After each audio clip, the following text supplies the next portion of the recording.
जय श्री कृष्णा, राधे राधे। आज हम माघ महात्म के 9वें अध्याय का श्रवण करेंगे।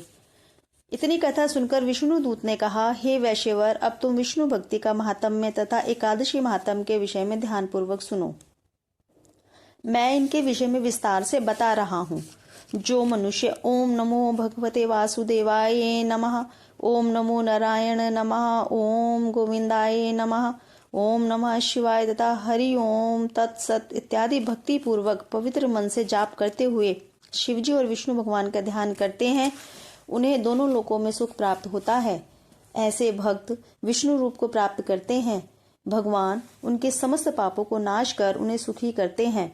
ऐसे भक्तों को घर पर बैठकर प्रभु नाम जप द्वारा वही फल प्राप्त होता है जो वन में तपस्या करने वाले ऋषियों मुनियों को प्राप्त होता है।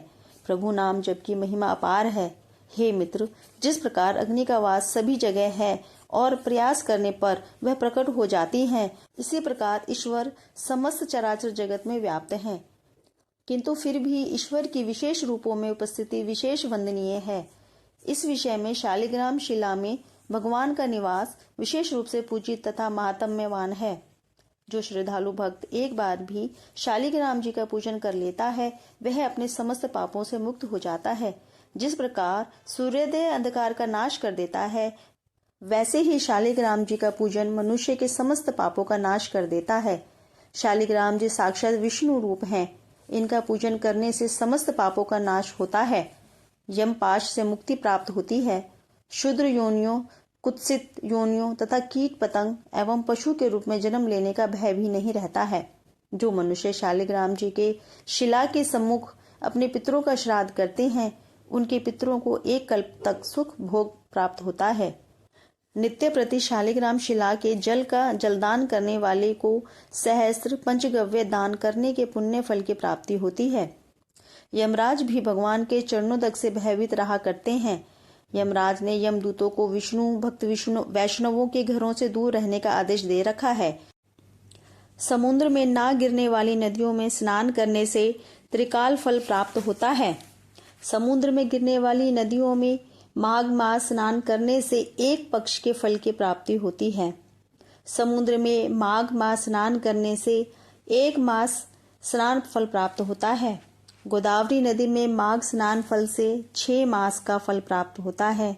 इन सबसे बढ़कर पुण्य भागीरथी गंगा में माघ स्नान किया जाए तो 1 वर्ष के माघ स्नान का फल प्राप्त होता है। यदि शालिग्राम शिला के सम्मुख किसी का प्राणांत हो जाए तो उसे निश्चित रूप से विष्णु लोक प्राप्त होता है। साथ ही ससाग्रा पृथ्वी दान का पुण्य प्राप्त होता है। हे वैश्यवर, कम से कम एक एकादशी व्रत का भी विधि पूर्वक पालन करने वाला निश्चित रूप से यम यातना तथा यम पाश से मुक्त हो जाता है। यह धर्मराज का कथन है। यह एकादशी का व्रत जिस प्रकार पापनाशी है, वैसा पापनाशी व्रत तीनों लोकों में कोई अन्य नहीं है। इसकी बड़ी महिमा है। अतः हे वैश्यवर, एकादशी के दिन जो मनुष्य व्रत धारण ना कर इस विष्णु दिवस की उपेक्षा करता है, उसकी काया पाप मुक्त नहीं हो सकती है। यह एकादशी व्रत समस्त भोगों, सुलक्षणा पत्नी, योग्य पुत्र, धन धान्य, आरोग्य तथा यश को देने वाला है।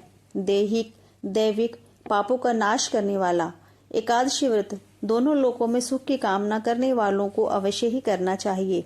जो श्रद्धालु जन एकादशी के दिन व्रत धारण करके रात्रि जागरण करते हुए भगवान विष्णु का जप तथा भजन करते हैं, वे अपने पुण्य प्रताप से अपने मातृ पक्ष तथा पितृ पक्ष की 10 पीढ़ियों का उद्धार करते हैं। यह एकादशी व्रत बालक, वृद्ध, युवा तथा नर नारी सभी को समान पुण्य फल देने वाला है। हे वैश्यवर, समस्त एकादशी व्रतों तथा माघ स्नान इत्यादि को करने का सभी वर्णाश्रम धर्मों के अनुयायियों का अधिकार है। इसमें आयु या आश्रम धर्म संबंधी कोई भेदभाव नहीं है। एकादशी व्रतों को धारण करने वाले तथा माघ स्नान करने वाले सभी मनुष्य पाप मुक्त होकर मुक्ति प्राप्त करते हैं। अतः सभी को माघ स्नान, दान तथा विष्णु आराधना करनी ही चाहिए। हे मित्र, जो मनुष्य एकादशी व्रत नहीं करते हैं, माघ मास में ना तो घर में स्नान करते हैं, ना तीर्थों में स्नान करते हैं, ना दान करते हैं और ना ही भगवान का भजन करते हैं, वे इस लोक में तो नाना प्रकार के कष्टों को भोगते ही हैं, साथ ही मृत्यु के पश्चात भी घोर नरक यातना को प्राप्त करते हैं। ऐसे मनुष्यों के इहलोक तथा परलोक दोनों ही नष्ट होते हैं। अतः धार्मिक श्रद्धालुओं को चाहिए कि व्रत, स्नान, ध्यान तथा दान धर्म का अवश्य ही पालन करें। स्वर्ग, सुख, ऐश्वर्य की कामना करने वालों को चाहिए कि वे अन्न, वस्त्र, द्रव्य, स्वर्ण, भूमि, फल, पुष्प, तिल, गुड़ इत्यादि का अवश्य दान करें। दान धर्म का अत्यंत पावन और महत्वपूर्ण है। दान ना करने पर परलोक में कुछ भी प्राप्त नहीं होता है। अतः सामर्थ्य संपन्न श्रद्धालुओं को अपनी श्रद्धा तथा शक्ति के अनुसार अवश्य ही दान करना चाहिए। श्रद्धालुओं का दान रहित कोई भी दिवस नहीं व्यतीत होना चाहिए। हे वैश्यवर, निर्धन मनुष्य बड़े दान नहीं कर सकते हैं, किंतु फिर भी उन्हें अपने सीमित संसाधनों में ही अल्प मात्रा में ही अन्न, जल इत्यादि का दान करना चाहिए।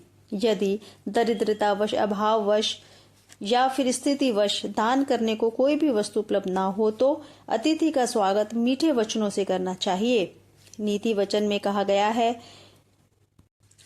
वचने किम दरिद्रता, अर्थात प्रेम पूर्ण मीठे वचन के लिए हरेक की क्षमता है। ऐसा व्यवहार करने वालों को सदैव ही उत्तम पुण्य फल प्राप्त होता है।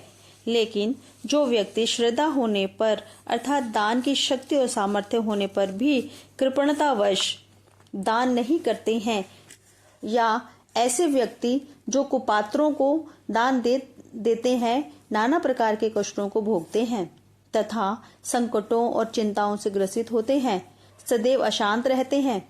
अतः सामर्थ्य और परिस्थिति होने पर किसी सुपात्र को दान करने में विलंब नहीं करना चाहिए। दानी और धर्मात्मा व्यक्ति सदैव ही दीर्घायु और संपन्नता को प्राप्त करते हैं। अधर्म, पाप करने वाले सदैव दुख और दुर्गति को प्राप्त करते हैं। धर्म के अनुसार जीवन यापन करने वाले स्वर्ग को प्राप्त करते हैं। बाल्यावस्था से ही धर्म संग्रह करना चाहिए, अर्थात ईश्वर भक्ति तथा धार्मिक जीवन अपनाना चाहिए। विष्णु दूत ने कहा है, हे वैश्यवर, तुम मुझसे अब अपनी किस शंका का समाधान चाहते हो अथवा और क्या सुनना चाहते हो। इस प्रकार से माघ महात्म्य का 9वां अध्याय समाप्त होता है। जय श्री कृष्णा। राधे राधे।